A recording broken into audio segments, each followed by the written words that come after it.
guys, welcome to the next video of how to play Warhammer 40k, and we are going to talk about unit types. Unit types is really important to understand, so we're going to go through the popular ones, not every single one, but the popular ones, and about how to move them, or how they can shoot, and stuff like that.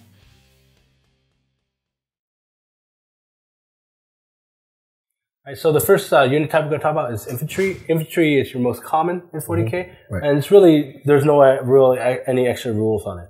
For movement, you will move 6 inches, right? Go for it. From the front of the base, move it up, and That's it. you're good. Now, the thing about this is, let's go and reset this.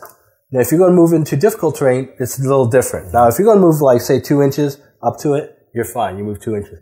But if you're going to declare that you're going to move into difficult terrain, you have to roll 2d6 and take the highest, and that's as much as you can move. So now that you have a 6, you can actually move into the terrain. Right.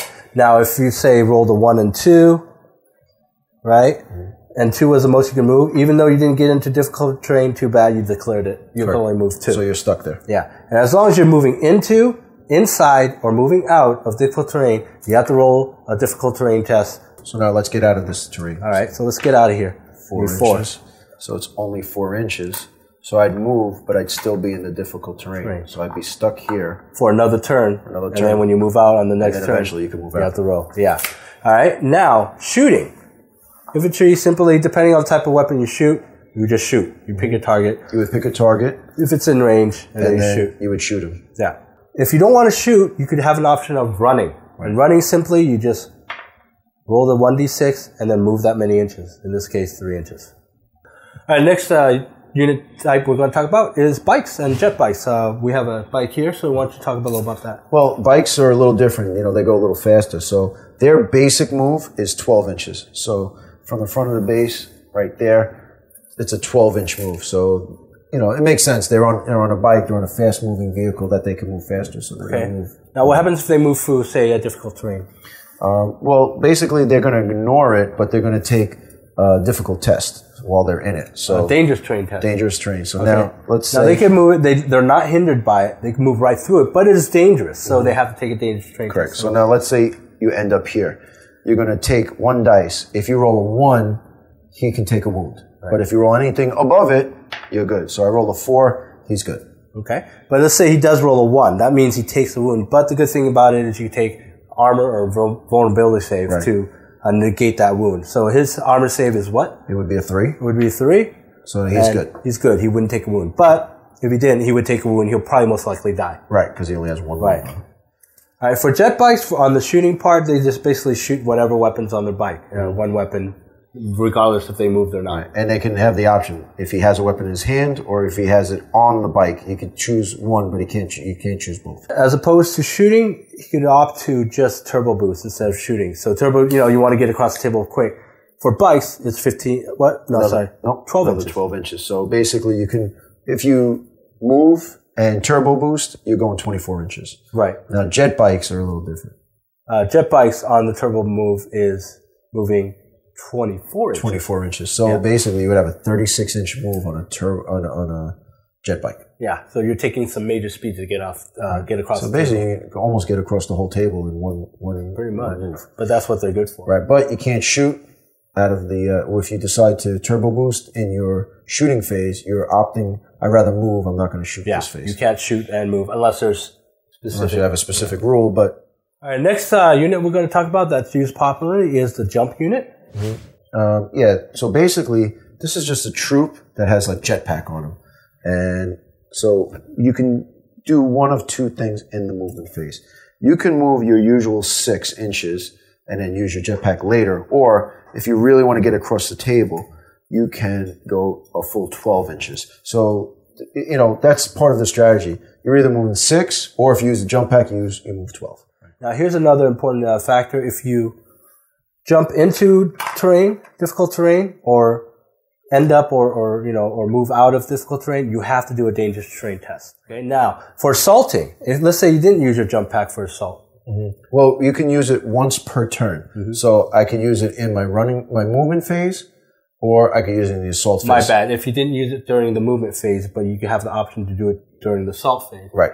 do the regular one and do the one with the jetpack. If for regular assault, you just roll your regular 2d6. Right, you would roll your 2d6, and you would go 10 inches. But when you do with the jump pack, you can roll 3d6. And I picked the two highest, so now it's 9 inches. Right. So you have a better chance of moving faster with the jump pack. Plus, you get an additional thing called you get the Hammer of Wrath. Hammer of Wrath. So it's an automatic hit, and it's at initiative step 10. Yeah. It's an automatic hit, and it just goes in there, and you roll to see if you move. Now, if you ever fall back, meaning if you ever lose combat, you always use your jetpack regardless, or not. You've used it in the earlier phases.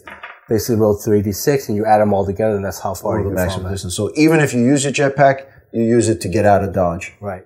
Next unit we're going to talk about is the jetpack units. Now, apologies if we said jetpack during the jump unit. It gets a little confusing with these two units. I know I have, especially when I play Tau and Space Marines. It's really easy. You move 6 inches during movement, anywhere you want. Okay, the only difference, the caveat or the advantage of having a jetpack is that during the assault phase or the shooting phase, okay, you could shoot anywhere if you've already shot. During the assault phase, you could jump 2d6 anywhere. All right, even if you've already shot, if you deep striked or whatever, that means you get an extra movement. As long as you're not engaged in the assault phase. Yeah, as long as you're not engaged, right? So during the shooting phase, you might have shot, done whatever you need to do. Or run. You could even run another 6 inches over there. Just a really quick example, what I do with my Tau, move them up, shoot, and then on the assault phase, use my jump pack to jump into behind cover or something like that. All right, the next unit type we're going to talk about, a popular one, is the monstrous creature. Lots of monstrous creatures out there. A lot of people like using it. So now, in your codex, when you look at unit type, if it says monstrous creature, that's what we're going to talk about right now. Okay. So now, a monstrous creature is just a big monster, and they still only move the 6 inches like the infantry. Now, if you're going to move through difficult terrain, okay, they have the move through cover. So I would roll and pick one, so that would be 5 inches. And now you're rolling 3 instead of 2. That's the difference. So you get a better chance of getting a higher roll. Yeah. And now the only difference is that the move through cover tells you that they automatically pass dangerous terrain tests. So they don't have, right now, he's in cover, he doesn't have to take a test. Right. Now to get out of here, you have to roll to get out, which would be 6 inches, and he does not have to take a test. Right. Now, what about shooting? Shooting, the one cool thing about the monstrous creatures is that they're so big, is if they have 2 guns. Now, some of them don't, but if they have 2 shooting weapons, they could shoot them at the same time. 2 or more. You can shoot an extra weapon. Correct. Each shooting phase, basically. Yep. That's some of the popular unit types in 40k. We're going to go next into some vehicles and talk about some of those types, but there's still some units that we did not cover. You just got to check in the book. We just covered the more popular ones.